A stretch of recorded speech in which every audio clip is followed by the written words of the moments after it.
Hi everyone and welcome to Men Shaving TV. In this episode we are going to be talking to Perry Gastis from AskTheBarber.com, and quite simply it's all about how to prevent ingrown hairs.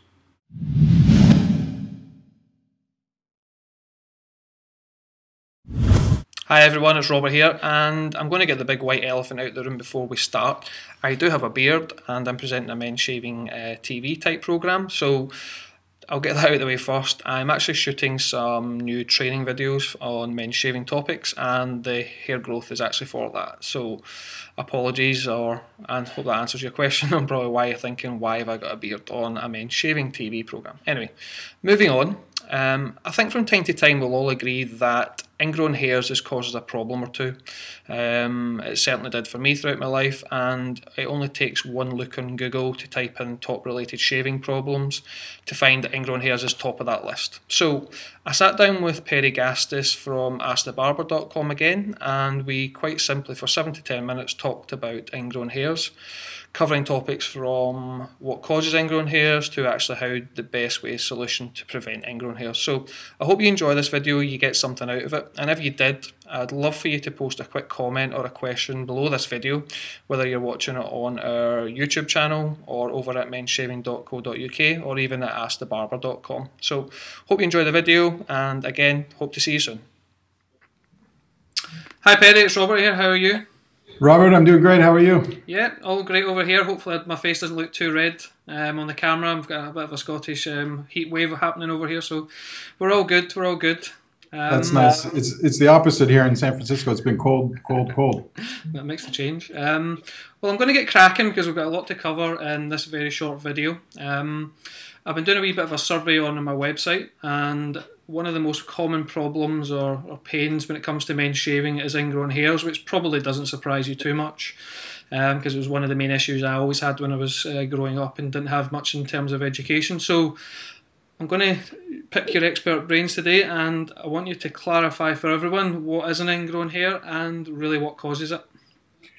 An ingrown hair is a hair that grows under the skin. So if this is your skin, the hair grows under and around. It's caused mainly by being overly curly and overshaving. So when the hair is sticking out of the follicle as such, if you overshave and the skin comes up and you cut the hair too short and it goes under the skin, it has the tendency to go under if it's curly, it has the tendency to curl back under and create a bump or an ingrown hair. Okay. I mean, just one thing that just came out of my head when you said there about the hair getting trapped. Is it quite a common issue for people with dry skin? It's common with people with curly hair mainly, but dry skin a lot of factors can contribute to ingrown hairs. However, that curliness and the overshaving part is really what we can focus on today. Okay, so yeah, in terms of preventing ingrown hairs, then in the past we've talked about the preparation, the actual shave itself, and anything happening post shave. Have you got any tips in terms of how you kind of prevent ingrown hairs, maybe using those 3 phases as an example? Yeah, I think preparing your skin is important. Using a pre-shave oil may help because it'll keep the area a little moistened after the shave. So people with dry skin tendencies are a little greater to get ingrown hairs, but keeping the skin as moisturized as possible, shaving with the grain and not against the grain, particularly where people get them here on their neck, the bumps the most. The bumps equals ingrown hairs. So if you get those under this is normally where you'll get them under the neck because people are shaving down and the hair sometimes grows up or in circles and they're overshaving. Yeah, I've said to numerous people before, I totally agree that one of the best ways of kind of identifying your facial hair growth is pretty much leaving it to grow for a few days, 2 or 3 days when you're on holiday, because most common people's hair grows straight down, but around the neck area is where I always found the issue. But unfortunately, it took an expert to tell me that, because I used to just shave straight down and it would cause all sorts of problems. Right, and that's the main problem with most people. They think because they're shaving down, it's with the grain. It's not necessarily the case, especially here on the neck, where you tend to get circles and growth that comes up at the bottom here. So I think I believe that shaving with a single edge blade doesn't shave as closely, but you really really have to concentrate no matter what blade you're using, whether it's a cutthroat, a straight razor, or whether it's a 5-blade concoction, whatever you're shaving with, make sure that you're really taking the time in those problem areas to shave with the grain. Yeah, I mean, if everybody who's listening to or watching this video, it's the one thing I would definitely take away from. If you're going to take away one thing from this video, that's shaving with the grain was one of the biggest things that helped me. So I totally agree with it. Yeah, and keep that area moisturized, and I think you're going to have good results. Keep it clean and moisturized. Try to use a pre-shave oil and a moisturizer. There are products out there that concentrate on ingrown hairs, and essentially they're acne medicine. So what they do is they're designed to bring that ingrown hair out, but it's not necessarily healthy for your skin. I think the best way is the preventative measures you can take. After the fact, mainly, basically you can put heat compresses, you can actually use tweezers to open it up and pull it out.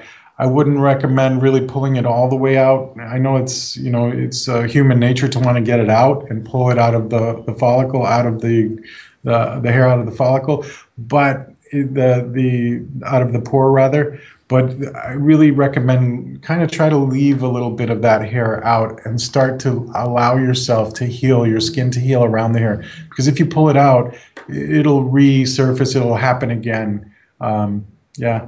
I mean, is there any products? I've seen quite a few different products on the market, touching on the point you said there about how to, once you've got the ingrown hair, unfortunately it's too late, but to kind of reduce the inflammation. I've seen different products in the market like ingrown hair night creams, and I've seen a product, I don't know if the one you were maybe touching on is a product, and I've seen in the UK it's called 10 Skin. I don't know if that's an international company or not, but I often found that one just tended to burn the skin, and it was maybe a quick fix, but it didn't really do much. It kind of dried the skin out, going back to what you said earlier about dry skin.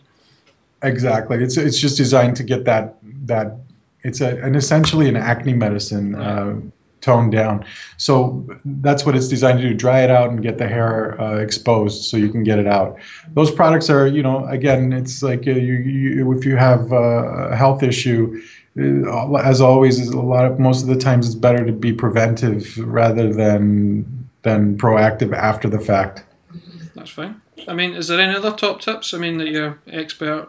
I mean, anything. We're going to maybe in another interview be talking about shaving brushes soon. But is that any good for kind of preventing ingrown hairs, or kind of preventing, as you were going back to your preventive? Yeah, I think I can add one more thing. I think that people with extremely curly hair have to really think twice about shaving with any kind of razor, and try to leave the hair exposed as much as possible, especially in these areas under the jawline where you're most likely to get these ingrown hairs. So my tip for people with curly hair is really, even if you've got super curly hair and this is an issue, and particularly if you're a young man and you've got really soft, super sensitive skin, I would start to shave or stop shaving with any sort of razor, and shave maybe with a clipper as close as you can, just so that your skin is conditioned. After a while, start to work in a nice preparatory regimen and get yourself in a position where you can start shaving again.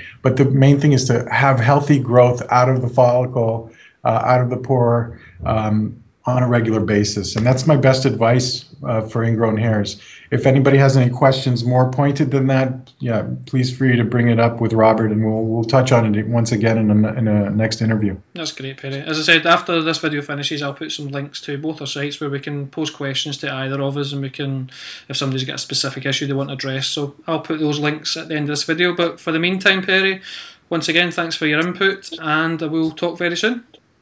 Happy to talk to you, Robert, as always. Take care, Perry. Talk soon. Thanks.